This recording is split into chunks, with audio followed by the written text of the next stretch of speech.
You're listening to the Love and Language podcast, where we inspire hearing parents of deaf children and remind you that as long as you're giving your child love and language, you're doing a great job. Can you hear that on your end? Yay, Yep. Beth! We're Sounds here. real. We are doing it. We're doing the podcast. I know. I remember reaching out to you like a couple days after we got Cooper's diagnosis and really thinking that you probably wouldn't see my message, honestly. And yeah, being here feels like a crazy full circle kind of thing. I know, it's so crazy. And I'm so glad I saw your message because I also didn't have a very big community in this. Everybody, hello. Welcome to the Love and Language podcast. I'm Christy. And I'm Beth. We had a conversation one day and we're talking about how we could be the support system that we wish we had whenever we found out our kids were deaf. And we both instantly thought of podcast. I thought this was interesting, Beth, and I wonder if you had a similar thought. It felt weird in the beginning stages because it's such an audio format to be talking about hearing loss. Yeah, I mean, there's definitely that. Here's hearing parents speaking about raising deaf children, but we're just going to talk about it. And is it going to be accessible to everybody is the concern. You don't want to put yourself in a position where it's coming off negatively or coming off as if you aren't taking the full picture into account. So I think that was part of what we really had to think about when venturing into this. I think that's a really beautiful way to put it, because we created this podcast because we want to inspire and educate and build a community for hearing parents of deaf children. But obviously the key and the most important part of the conversation is the fact that we have these deaf children with this unique situation that we want to be sensitive to, and we want to make sure everything's accessible. I always think when I'm doing something that Charlie could also get full access to. A beautiful thing is technology has changed so much in the last few years. So being able to have transcriptions for podcasts and websites and YouTube channels like this, and to be able to record something like this where we have the visual cues for people who rely on lip reading or who prefer transcriptions. I wish that I was fluent in ASL right now, but I'm not. You're getting very close, though. Like, you are doing an amazing job. I probably sound like a 3-year-old when I use my ASL. You do not. You do amazing. We're going to talk about that a lot on this podcast. Just the fact that there are so many language choices, and we want to meet you wherever you are right now. We're both very unbiased and not judgmental. So we just want everybody here to know you're safe here. It's a safe place. There's no right and wrong. There's lots of shades of gray. As long as you're giving your child love and language, you're doing a great job. See, perfect. So today we're kicking off our first episode by introducing ourselves and sharing our own stories about why we started this podcast. As hearing parents of deaf children, we understand the unique challenges, the joys, the struggles, the obstacles that come with raising a child who has a different experience within this world. That's why we're here, just to offer support, to hold your hand through this, share our experiences, and connect with other parents ultimately who are sharing the same journey. Why don't you start us off and tell us more about you? I want anybody listening to know not just the story of how you became a hearing parent of a deaf child. That's important. I want you to touch on that as well, but just a little bit about who you are. We are humans raising humans at the end of the day. So I want to know about you. Tell everybody where you're from, what you do full time, because you do so many things and it blows my mind. And life doesn't stop when you have a deaf child or a child with additional needs, and you are balancing it all perfectly. Turn that around and say the same thing, because you do a lot of things too. So my name is Beth. I live in Minnesota. It's very cold half of the year. I've lived here basically my whole life though, so I love it. Currently live in a rural area with my husband and then my 3-year-old son Cooper. And as far as who I am, I always feel like I have to start that about 10 years ago. I got sober, and I feel like that really kicked off just the way that I viewed life and the way that I view my passions. And so that was in college, and it just, I feel like helped me set off on that like self-discovery journey a little bit earlier than I maybe would have otherwise. And so I initially worked in journalism after graduating from college, and I would definitely call that my first love in writing. But it was just a little bit demanding. And I started realizing how much I really loved those kind of like creative ventures that I was getting into on the side. And so when a job locally came up as a website designer, I was like, you know what? I don't have any of this experience, but I am going to just throw my name in there. And I did, and that was 4 years ago. And so that's what I still do full time. I also have my own photography business, which, like I said, it's cold 6 months of the year. So really that's 6 months on, 6 months off type of thing. So right now it's the off season, which is nice. And then obviously now I am a mom. I'm also super into CrossFit. I coach CrossFit and most recently wrote a kids book about inclusion. So wear a lot of different hats. I enjoy very much being my own person in addition to being a mom. That's never been and never will be like my full identity. And that's important to me.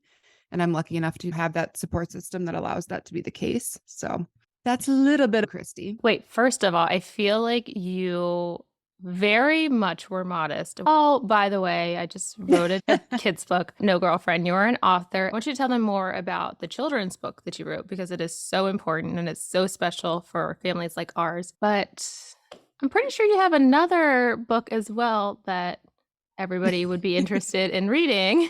Glazed over that one. About exactly a year after Cooper's diagnosis, I released a book called Hello Holland, and that was a nonfiction account of our entire experience that first year working through his diagnosis, and then also the different language options we were presented with, how we made those decisions, what cochlear implant surgery was like, and everything after that. And obviously, we were in a very different place when we were only a year in. So if anybody reads it, just keep that in mind that obviously so much has happened in those couple of years since too. Maybe someday I'll go back and add a part two. But right now, like we said, focusing on this kid's book called The ABCs of Inclusion. And the idea behind it is that each of the 26 letters of the alphabet actually represent a real child with a different diagnosis. So when I was throwing the idea of a kid's book around, I wanted obviously to reach those parents of kids who are deaf or hard of hearing. But I also was thinking to myself, like, that's such a small part of the kind of like community that we've built. I know I have parents who follow me who have just children with additional needs in general. Maybe they're autistic, maybe they have epilepsy. Just that broader experience of raising a child with needs that you didn't expect. And so that's when it came to me, like, why not base this book on these real kids, but talk about it in a really kid-friendly way. And so that's where that idea started. And it's just spiraled in the last year and a half. And we are coming up on the release on March 21st, which is World Down Syndrome Day. Just a I fun didn't realize coincidence there. that. Yeah. Oh, that's special. One of the stars kind of align. I'm so proud of you. And I think what's also very cool is that book is obviously a labor of love and it was community backed. So this was a project that parents were literally saying, we need this, we want this.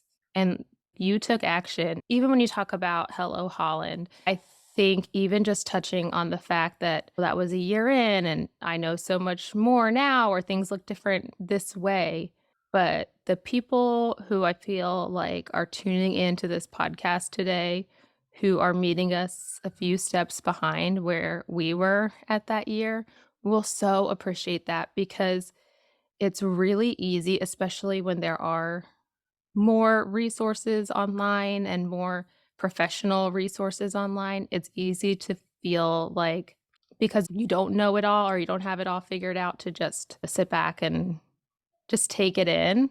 But I hope that we inspire more parents to just meet everybody where they're at and share that. I think it's beautiful that somebody listening in can see where you were at a year. And we're going to talk about a lot of the same things that you touched on in your book.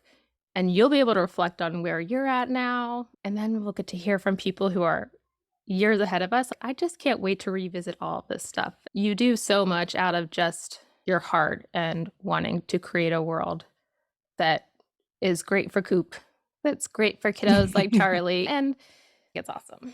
Thank you. I appreciate that. It's definitely been, like you said, a labor of love, and it was something I just wanted to do. So seeing it have taken on a life of its own like this is still kind of surreal. And it's one of those things that I'm still like processing because it's just blown my mind. I know, and it's about to be So, real. I hope people listening in realize that just because you and I are both content creators in a wide variety of aspects, nobody's paying us to get up at 7 a.m. today and no, set up this equipment and have this podcast. Like, we're doing this because we care. We care about the families that are in position like ours. We care about the world we're raising our kids in. especially in a post-COVID world where a lot of in-person events, I know personally, as far as connecting with the deaf community, connecting with other parents, like a lot of that got thrown off really quickly into the journey for us. Sharing on social media became like a natural way to connect because, like I said, I'm in rural Minnesota. We do not have a large community of parents like me or really a deaf community here.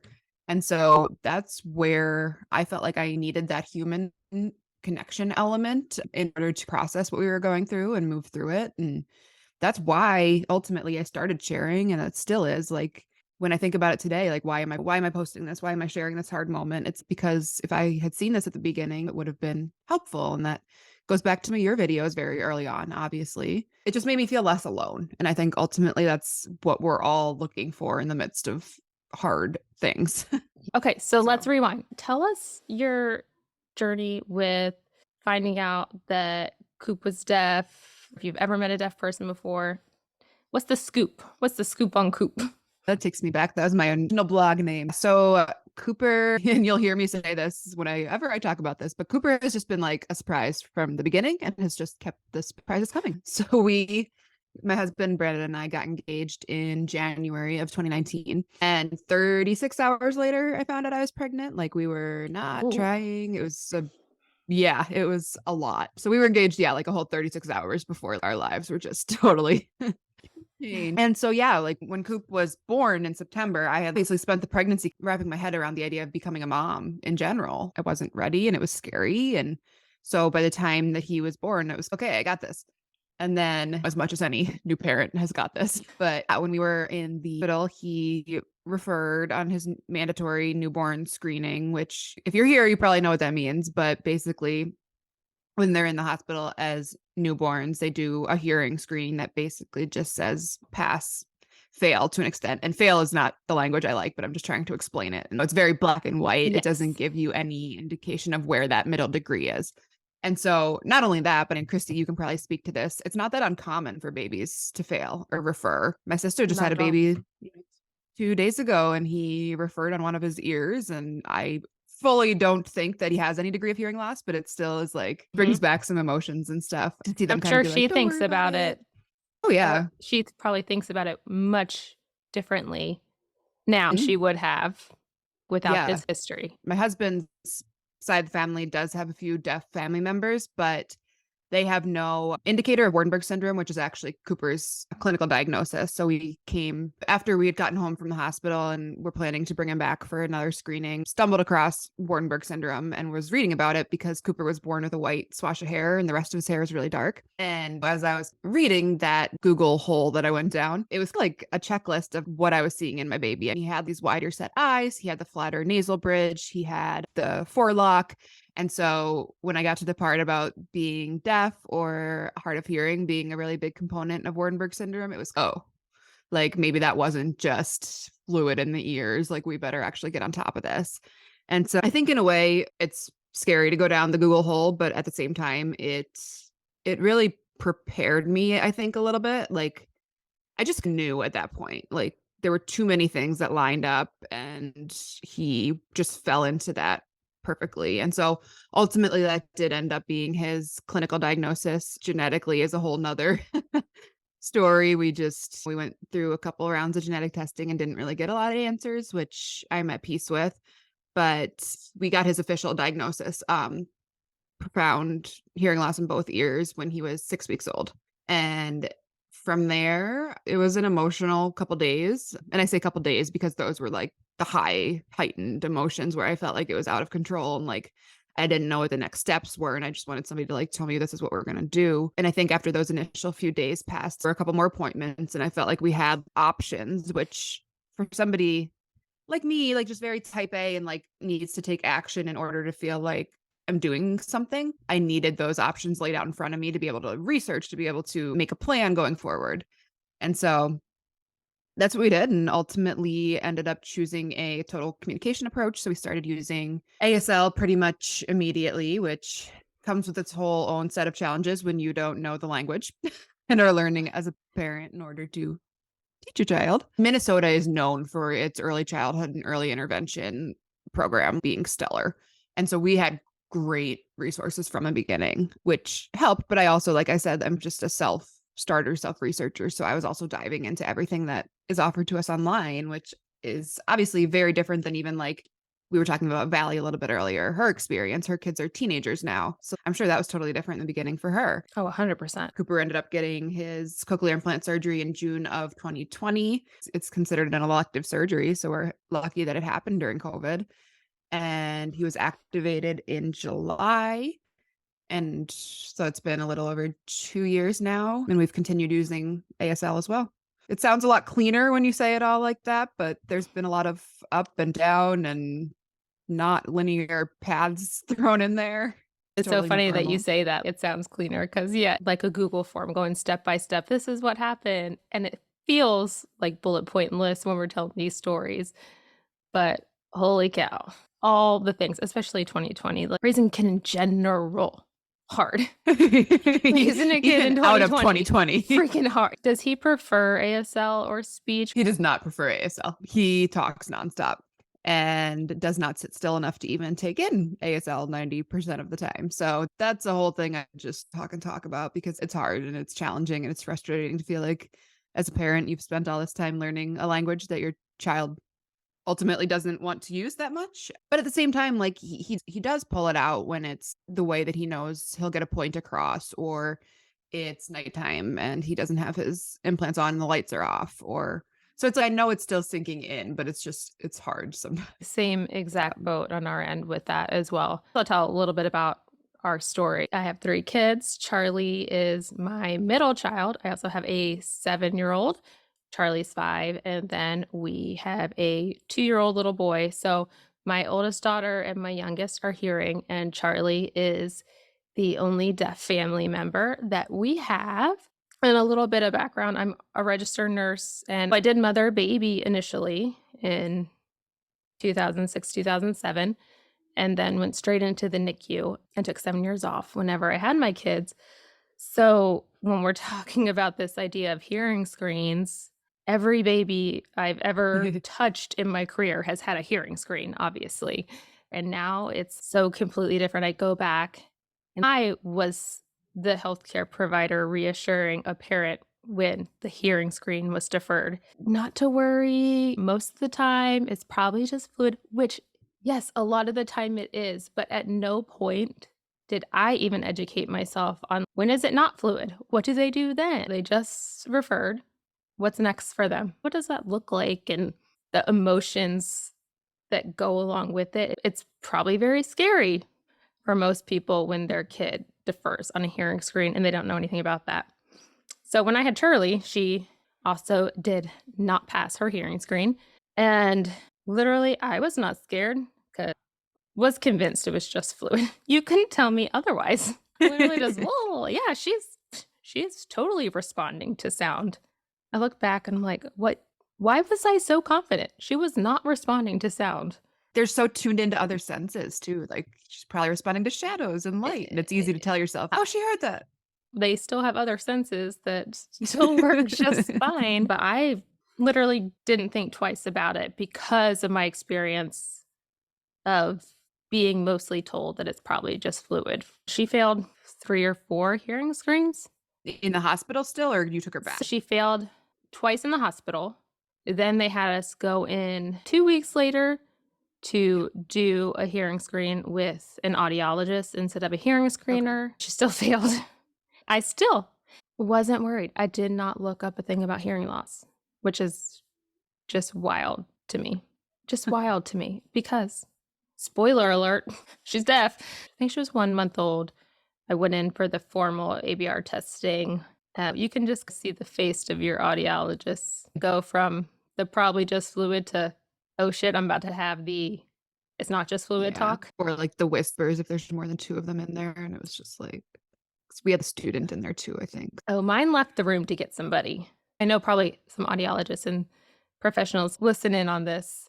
Nothing wrong on the audiologist end. I'm just saying I could feel it. I was like, Ooh, something Yeah, she might be telling me little something in the second." Ben was with you. He was not with me because, again, I didn't think there would be a need to have a support person there, but there was a need. So I think going forward, if anybody is tuning into this just because maybe their kiddo deferred on their hearing screen, first of all, I'm freaking impressed if you are tuning into this podcast after a deferred hearing screen because that means that a good change is being made. It means that somewhere along the way, you keyed into maybe I should look a little bit further into a hearing loss diagnosis or hear an experience from a parent who also has been there in these beginning stages. I think you're amazing if you're that person tuning in. And I just would be really grateful for the community of professionals as a whole to continue that change happening because I look at it now and it shouldn't be like a sad thing to say one of the causes of deferred hearing screens is hearing loss. Like, it's not like, "Oh, this could mean your baby was deaf," or, "This could mean your baby has a hearing loss." Yeah, of course, if you say it in that way, I'm gonna be nervous, and I'm gonna be automatically thinking, "Oh, if I don't know any better." I'm already scared, and that sounds, like, negative when hopefully how you and I and other parents are sharing these days, hopefully hearing professionals and myself said, "Hey, it could mean that your kiddo has hearing loss." Is the answer always that cut and dry and simple? No. But what I was getting at is I would personally recommend bringing a support person with you if you are making an appointment for ABR testing. Doesn't have to be your partner, significant other. Just even having a friend there, I think would have been nice. Somebody there to process the information that they told me after they said she has profound hearing loss, because I'm pretty sure I went deaf at that point when they said that. I heard nothing Yeah. else that she said to me after that. Or even being able to drive afterwards, like, I was in no shape to drive. Was your husband with you? Yeah, yeah, Yeah. fully, and he's a little more not non-emotional, but just, like, a little more steady, Yeah. and whereas with me, like, emotion and anxiety and sadness all manifest, like, physically, so I was, like, shaking and crying, and yeah, it just I don't know what I would have done if I didn't have anybody with me. I can remember like, the parking garage is, like, just it's this huge parking garage. You have to go down so many twists and turns so you actually can exit the garage, and I can vividly remember trying to turn right to get out of this garage, but I was just crying so hard, and I Yeah. was just, like, calling my husband, and I don't even know if I was relaying the correct information. He was so confused, and he's having to hear over the phone to me crying. It was all of the emotions those days, and we will definitely get into, I think, just a podcast episode on that day for each of us and the emotions that came with it, because just like we said in the beginning, there's no right or wrong. There's no roadmap. There is no roadmap for any of this stuff. And everybody's journey is so different. Everybody's unique backgrounds or history with deaf culture, hearing loss, cochlear implants, the world. Everybody is things in their own way. And emotions regarding it are one of those things that are different for everybody. Everybody copes in a different way. I'll put a link to this in the podcast notes, but Hello Holland, is that the title based on the Welcome to Holland poem? Yeah, the poem itself is, I wanna say from, like, the '80s or '90s, but written about basically a big metaphor for learning that your child had a diagnosis that you weren't expecting or differing needs, and is about planning this whole trip and looking forward to it and being so excited, and then the plane, like, totally diverting and ending up somewhere else, and your plans are just all thrown off, and you're flustered and you're scared, and but then take the time to be in that place and see what it has to offer and find the beauty in it and realize that's not where you anticipated going. It's equally as beautiful and rewarding, basically mimicking that parenting journey and that it has other things to offer. And it touches specifically on the tulips, which is, I actually got the tattoo of that. Because I Oh, was like, I want a reminder of that. And so, yeah, it's just a really beautiful poem. And so it really resonated with me early on. And that's why I played off of that for the title of my book. same. I feel like as soon as you read that, when you're a parent in a similar situation, you just are like, oh, I totally get what they're saying. If you're planning to Yep. be in Italy and then your plane lands in Holland, like the normal human confusion and worrying to figure out what's next and where you're going to stay. How are you going to communicate with people in Holland when you've been studying Italian for 2 years, planning for this trip? All of a sudden, you have to learn a different language, and everything about it is beautiful. It's also very scary. All this to say, wherever you're at listening to this, your emotions are normal. There's no right or wrong. And I think that's what is so beautiful about starting this podcast. I wish I'd had this. I love when you were like all the appointments back and forth to the doctor, like what we wish we had as hearing parents. I'm so glad our kids have resources for them. But this podcast is for us, for parents like us to listen to, and professionals, of course. I mean, anybody with a keen interest in this. How was your We're a drive? little over 2 hours. Luckily, my parents live a little over midway, so we could stay there, whatever. But when you have all of those appointments in the beginning, they get a lot more spread out over time. But like it was so much driving time, and I was just like devouring the podcast that I could find relating to this topic in any degree, of which there are not very many. Oh my gosh, yes. And that's a good point too. We're talking about the appointments. Whenever I found out Charlie was deaf, and there were so many appointments because it was like rescreening and then the ABR testing and then ENT, genetics, MRI, all the cochlear stuff. I was like, wow, my life has completely changed just from an appointment standard alone. But it does really get better. If that's any hope to anybody who's just tuning in. Charlotte had her last cochlear implant mapping in August. She's Same. due for And one. then, yep, we were supposed to this past Friday, and then we got hit with a huge snowstorm. And she's, it's probably fine to wait till April if you're not concerned. And it's just crazy I going from know. every like week or two in the beginning. I know when they tell you, okay, in August, see you after the new year. Have a good Thanksgiving. Have a good Yeah. Halloween, Thanksgiving, Christmas, New Year. And I'm like, what do you mean? And then you I almost just feel like you're bringing like a different kid back, like at least at the stage we're at, where his language development is just like insane right now. I'm like, you're not even going to recognize him. 6 months in hearing loss kid world, I feel we're in like in Mhm. dog years here. It just goes so quickly and how much they grow. I love how much this will come full circle when we deep dive into all the topics, such as why we chose cochlear implants and getting them as early as we did and why that's significant. And yeah, I'm pumped. Yeah. That's just like a happy, weird squeal. But yeah. Woo! I'm excited. I just really think it's going to help so many people.